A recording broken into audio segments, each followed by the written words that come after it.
This is the private sitting room for the Royal Princess Anne. She has opened up the room and opened up her schedule to do something she rarely does, conduct an interview with us about things she doesn't often talk about. Losing both her parents within the span of 18 months, the upcoming coronation, the future of the monarchy, and Canada.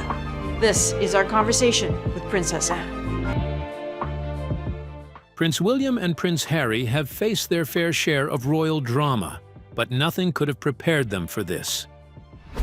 In a quiet moment behind closed doors, Princess Anne revealed something deeply personal, the king's final wish. And according to insiders, it left both brothers completely stunned. It wasn't just a simple request, it was something that could shift the future of the royal family forever. So what exactly did the king ask for? And why did it leave William and Harry so shaken? Stay with us as we uncover the truth behind Princess Anne's powerful revelation. King Charles' dying wish. If royal life has shown us anything, it's that trust is rare, and carrying a royal secret is no small burden. And for Princess Anne, that burden just became very real. As King Charles' health continues to raise concern, King Charles has opened up about his cancer diagnosis and treatment, and the lessons he has learned along the way. It was Anne who was chosen to carry out one of the most personal tasks of all, delivering his final wish. But why Anne? It's no secret that Charles and Anne have always shared a bond that runs deeper than most siblings. Through decades of duty, family challenges, and public pressure, they've stood by each other, quietly, steadily, and without fanfare. They've never been the loudest voices in the room, but their loyalty to each other has spoken volumes. From childhood through adulthood, Anne and Charles have navigated royal life not as distant colleagues, but as siblings united by a shared understanding of what it means to bear the weight of the crown. So when the time came to reveal his final message, it wasn't surprising that the king turned to the one person he knew he could count on. Someone who wouldn't seek attention, who wouldn't shake under pressure, and who would carry his words with the weight they deserved. But this wasn't just a message. It was something that left both Prince William and Prince Harry completely stunned. So stay with us, because what Princess Anne revealed may just change everything we thought we knew about the royal family. We all remember that in 2024, King Charles was diagnosed with cancer, a still undisclosed form of the illness. It shook the monarchy and the public alike. While many hoped he would live as long as his parents, Queen Elizabeth II at 96 and Prince Philip at 99, the harsh reality of his diagnosis has forced the family to confront some painful truths. Unlike his predecessors, Charles has not had the luxury of time, and it seems, amid these reflections, King Charles made a final decision, one that touches on his sons, his legacy, and his controversial wife. According to palace insiders, King Charles' dying wish is centered on Queen Camilla, more specifically, ensuring she remains protected and financially secure after his passing. In the case of King Charles' death, the title change of the Queen is clear. Prior to the anticipated event, the public questioned whether Camilla would get a new title after King Charles' coronation. The Queen Consort, long a subject of debate within the public and press, is now being positioned by Charles as untouchable. And the bombshell? He's leaving the enforcement of that wish in the hands of Prince William, while also giving him the power to decide Prince Harry's fate. That's right. William now holds the key to whether Harry will be permanently cut off from the royal fold. But in exchange, the king is demanding that Camilla be shown absolute respect and kept in the royal circle. This transfer of authority to William is not just strategic, it's deeply personal. Charles is asking his eldest son to navigate one of the most emotionally charged dynamics in the family, all while taking on the future burden of the crown. It's a delicate balance of power and responsibility, one that only underscores how fragile the monarchy has become. The king's decision sends a very clear message: unity must be preserved, even if it means making tough, potentially unpopular choices. And in that equation, Camilla's protection is non-negotiable. But that's just the beginning, because he left something bigger with his sister. And that secret was revealed when Princess Anne stepped in for King Charles to conduct an investiture ceremony at the Palace of Holyrood House in Edinburgh. It wasn't just a public appearance in her brother's absence. It was a symbolic act, a quiet but powerful gesture that something more significant was unfolding behind palace walls. According to what Princess Anne revealed, King Charles's main concern isn't himself. It's the future of the monarchy. His final wish, she said, is for everything to stay steady. Steady. That one word carries a world of meaning within royal circles. King Charles has asked the royal family to support William moving forward. Many believe this request was made specifically to Princess Anne because she has always stood by the monarch in the past. She's seen as the glue that keeps things from falling apart, the one who doesn't seek headlines but earns respect behind the scenes. So how exactly has she done this, and what does it mean for Prince William? Let's find out. Princess Anne's role in the royal house.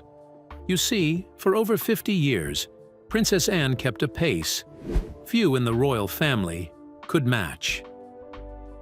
Since the early 1970s, Princess Anne has been one of the busiest royals, often completing over 500 public events each year. The Princess Royal, Princess Anne, turns 60 this weekend, and to mark the milestone, she and her two children have been speaking to the BBC's Inside Sport programme. The Princess talked about her sporting career and her family. Here's June Kelly. In a family often questioned for its privileges, Anne stood out for how hard she worked.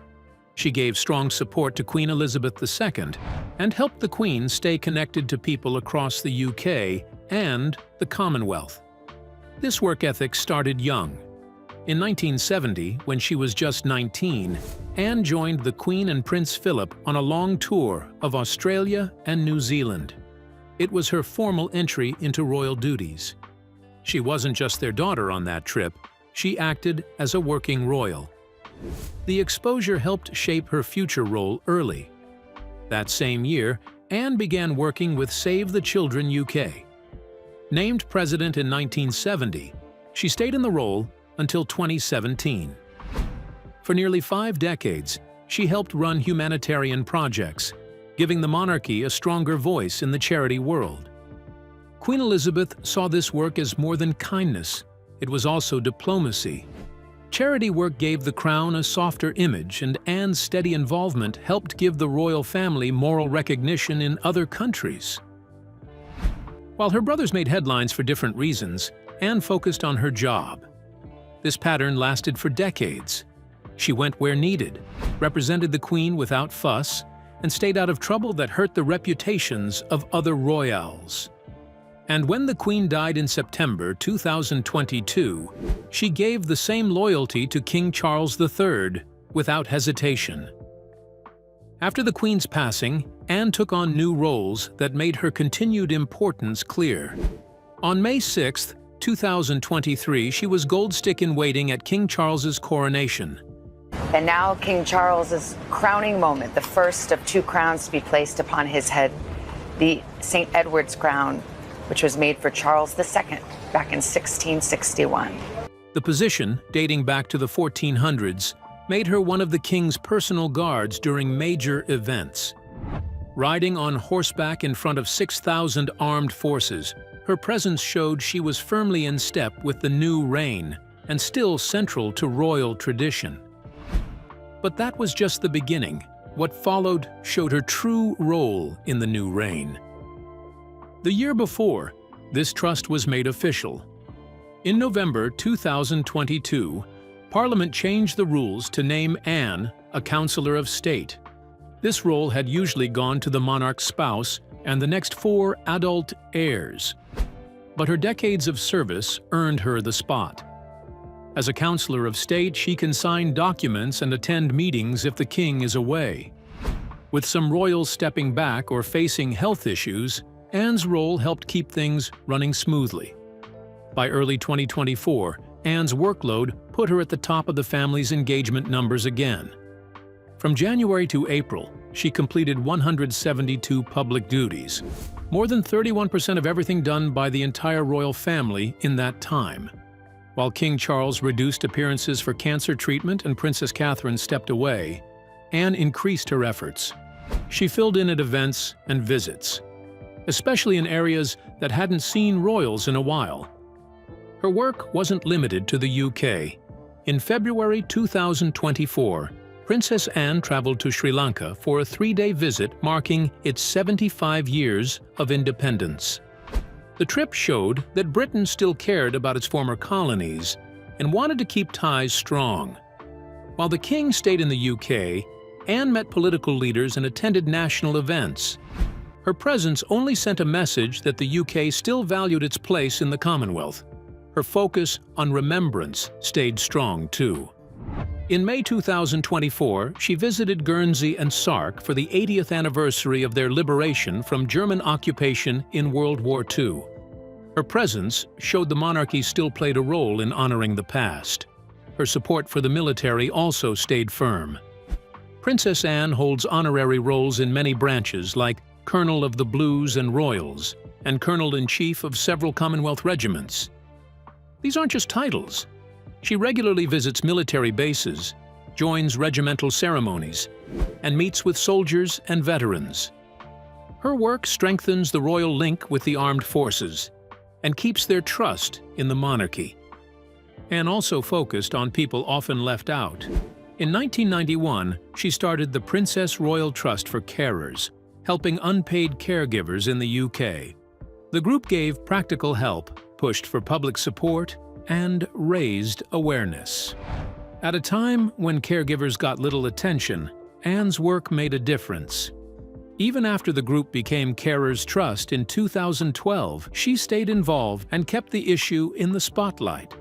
Her Olympic connection added another side to her image. In 1976, she became the first British royal to compete in the Olympic Games, riding in the equestrian event in Montreal. Her role wasn't symbolic. It took real effort, training, and risk. Her daughter Zara later followed her, keeping the family tied to Olympic sports. Anne has also spoken in support of a smaller royal family. She warned against cutting too many working royals, noting how much public work still needs to be done. She agreed with King Charles's goal to simplify the monarchy, but said there must be enough people to keep up with duties across the country. Saving money matters, but so does being present. This issue became more serious when other royals stepped back.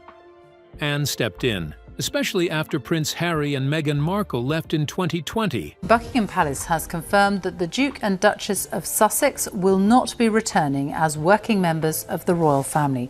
And during the Queen's final years, her influence also extended to younger royals. Inside the family, Anne is seen as a mentor, especially to Prince William. She's passed on her understanding of how royal life works and how to earn public trust. Polls in 2023 and 2024 consistently ranked Anne among the most trusted royals. Her image, serious, private, and hardworking, connected with a public that had grown tired of royal drama and media spectacle. While others made news for personal reasons, Anne focused on the job. And that earned her long-lasting respect.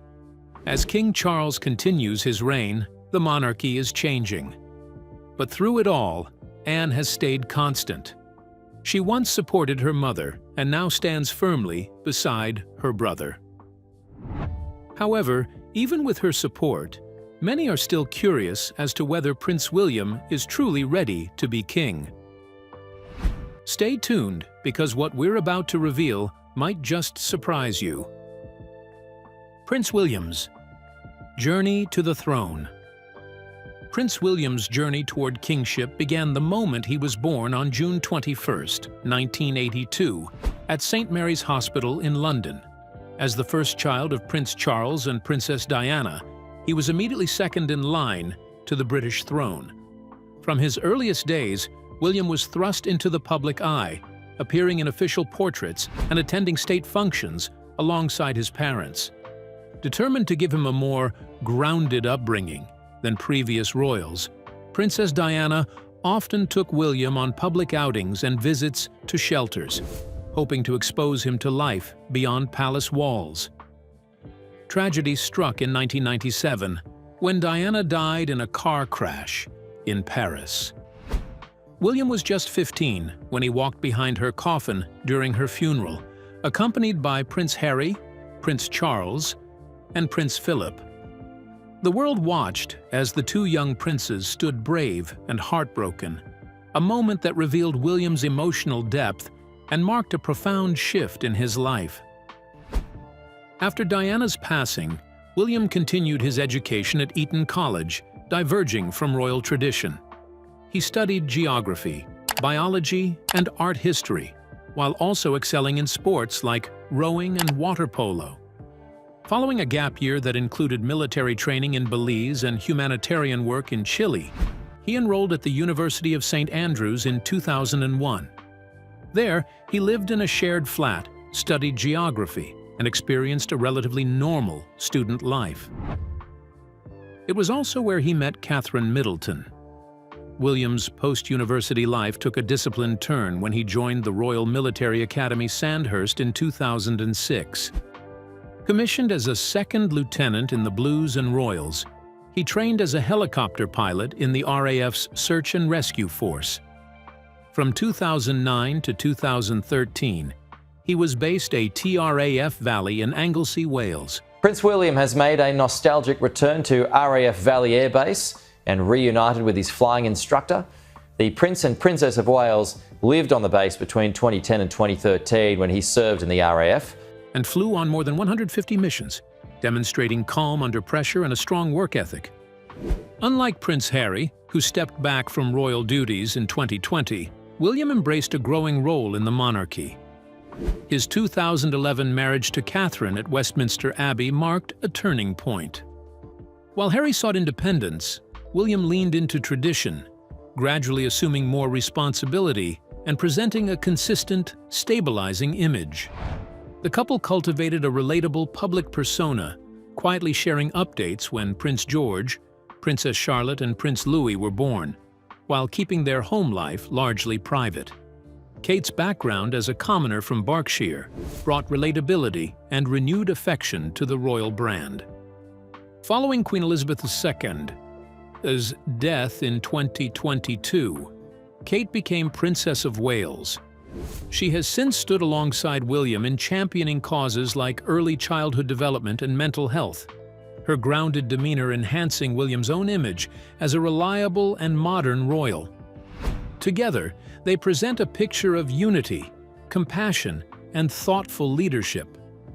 In 2016, William, Kate, and Harry launched Heads Together, an initiative aimed at destigmatizing mental illness.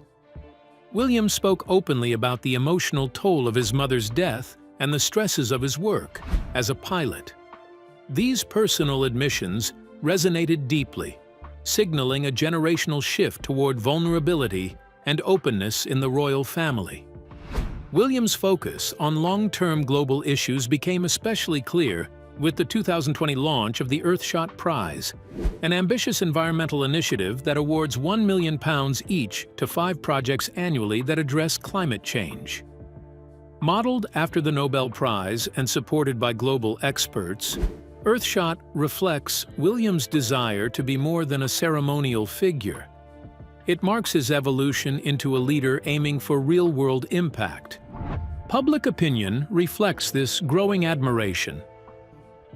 A 2023 YouGov poll showed 74% of Britons held a favorable view of Prince William, ranking him more popular than even King Charles. His composure during crises, like the fallout from Prince Harry and Meghan's explosive 2021 Oprah interview, reinforced his image as calm and statesmanlike. William simply said, "We are very much not a racist family," and refrained from further comment, a response seen as tactful and dignified. With King Charles's health drawing concern in early 2023, William's public duties increased. He represented the monarchy at official events, distributed honors, and filled in for his father during medical treatments. His transition into a central leadership role has been steady and deliberate, suggesting he's more than ready for the future. Much of William's public identity still echoes Diana's legacy. William is the patron of Centrepoint, a homelessness charity his mother supported, and in 2009, he even slept rough in London to understand life on the streets. In recent years, William joined big-issue sellers to amplify the stories of the homeless and further deepen his understanding. His latest project, Homewards, launched in 2023, aims to end homelessness over 5 years by addressing its root causes across key areas in the UK, from South Wales to Belfast. It's a deeply personal mission that began when he was 11, visiting a shelter with his mother. The initiative, featured in the emotional ITV documentary Prince William, We Can End Homelessness, offers a behind-the-scenes look at its first year.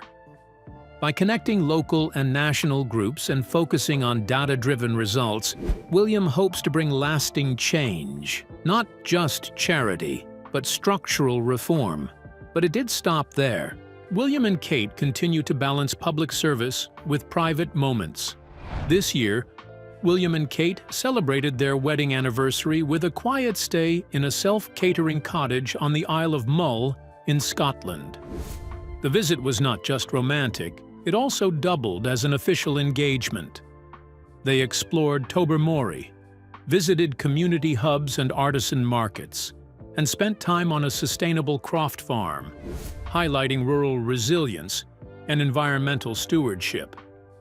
In a gesture appreciated by locals, they chose to stay in rented accommodations rather than royal lodgings, reinforcing their image as grounded, thoughtful royals. Their love for nature and the countryside, far from public scrutiny, is well known. And this year's anniversary was particularly poignant. It was Kate's first since publicly revealing her cancer diagnosis and remission. Even as Kate's courage continues to inspire public admiration, William presses on with a vision rooted in empathy and long-term solutions. Behind palace doors, quiet preparations for their eventual reign are already underway. Reports suggest some palace staff are updating their LinkedIn profiles in anticipation of change, recalling how swiftly Queen Elizabeth's team was dismissed after her passing. And here comes the interesting part. William may become king while King Charles is still alive. So when Charles was hospitalized in January 2024 and Queen Camilla faced her own health struggles, diagnosed with pneumonia in late 2024. Though she recovered, ongoing fatigue forced her to withdraw from key events. These developments has made Prince William have taken on more responsibilities, attending high-profile events and stepping in for his father. This quiet transition has fueled comparisons to past royal abdications and sparked debate over whether Charles might eventually step aside due to health. Still, no official plans exist for such a change. The royal household continues to function, with William and Kate increasing their roles. So, whether or not King Charles eventually steps aside, William and Kate are undeniably moving toward a new era of leadership, one shaped not merely by royal obligation, but by compassion, connection, and a modern understanding of power. William's evolution from heartbroken boy to principled leader reflects the broader journey of a monarchy in transition, steadily reshaping itself to remain relevant in an ever-changing world. So, now it's clear that William is almost ready to step into his role and fulfill his father's wish. But one wish still hangs in the air. The king also told William to do as he wished with his brother. And now the big question is this: how is William going about that wish? And what is Harry's reaction to his father's decision? Don't go anywhere because it's about to get really interesting. Prince Harry's future in the monarch. Over the years, it has become increasingly clear that the relationship between Princess Diana's two sons, Prince William and Prince Harry, is steadily deteriorating. What once seemed like an unbreakable brotherly bond has now edged dangerously close to a full rift, and each passing year only makes that divide more apparent. With King Charles now battling serious health issues and having reportedly given Prince William a free hand to decide how to deal with his brother, the question of Harry's future within the royal family has become more urgent than ever. Some believe reconciliation is still possible. In fact, Harry himself has expressed a desire to mend fences. According to several reports, he is open to rebuilding a relationship with his brother and returning in some form to royal life. However, insiders suggest that William may be more focused on asserting authority than extending an olive branch. This shift was on full display during the 2025 BAFTA Awards, where William appeared to intentionally shut out his brother, sending a clear message that he intends to define the terms of their relationship moving forward. Some sources suggest that Prince William may go as far as barring his brother from attending his future coronation, a clear indication of how fractured their relationship has become. Yet here lies the irony. Other insiders claim that despite his firm stance, William might still be considering bringing Harry back into the royal fold, albeit in a carefully limited capacity, as the heir prepares to take on more responsibilities and eventually the crown. Reports indicate he's weighing the idea of assigning Harry a role focused on global outreach or charitable work, areas where Harry has previously shown strength. Such a move could strike a delicate balance between practical governance and family reconciliation. However, Harry's recent behavior hasn't necessarily helped mend the divide. In the wake of King Charles's cancer diagnosis, Harry made a public statement that stunned many. He said he wasn't sure how much longer his father had to live. The comment, seen by some as cold or poorly timed, sharply contrasted with William's carefully worded message of support and optimism for the king's recovery. That moment underscored the growing difference in tone and approach between the two brothers, just as the monarchy stands on the edge of a generational transition. However, when it comes to the king's personal wish, Prince Harry has remained silent, but his silence says a lot. He and Meghan have been quietly turning their Sussex home into their own version of a royal palace. This move has led many to believe that Harry may no longer want to be involved with the royal family. If that's true, it could become a serious problem in the future. Princess Diana always hoped her sons would work together as a team. She believed that, united, they could do great things and keep her legacy strong. But today, it seems that dream is slipping away. The bond between William and Harry appears to be weakening, and their paths are growing further apart. Still, not all hope is lost. There's one person who may still bring the family back together, Princess Anne. When King Charles gave his personal message about Harry, he trusted Anne to deliver it. That shows just how much he believes in her wisdom and calm nature. In the past, we've seen Princess Anne play a key role in keeping the royal family united. Many believe she could help once again. But in situations like this, it's not just about what people believe. It's about what the people involved actually choose to do. Words and wishes only go so far. It takes real action to heal old wounds and rebuild trust. The big question now is, will Princess Anne be able to guide her nephews back together? Or has too much already been lost? At this point, we just have to wait and see. The royal family is going through a time of change, and everyone is watching the people closest to the king. The future now depends on more than just one person. It's not only about how Harry and William choose to carry on their mother Diana's dream, or how they support the king's hopes for the future. What really matters is whether the family is ready to come back together. Not just for the public, but for themselves. Because in the end, this isn't just about the monarchy. It's about whether they can heal old wounds and find a way forward as a family. What are your thoughts on the king's final wish? Could Princess Anne be the one to help bring peace back to the royal family? And perhaps the most important question of all, what kind of reign will William have? Let's hear your thoughts in the comments section. Remember to like, share, and subscribe for more. Also, click the next video showing on your screen. You will enjoy it.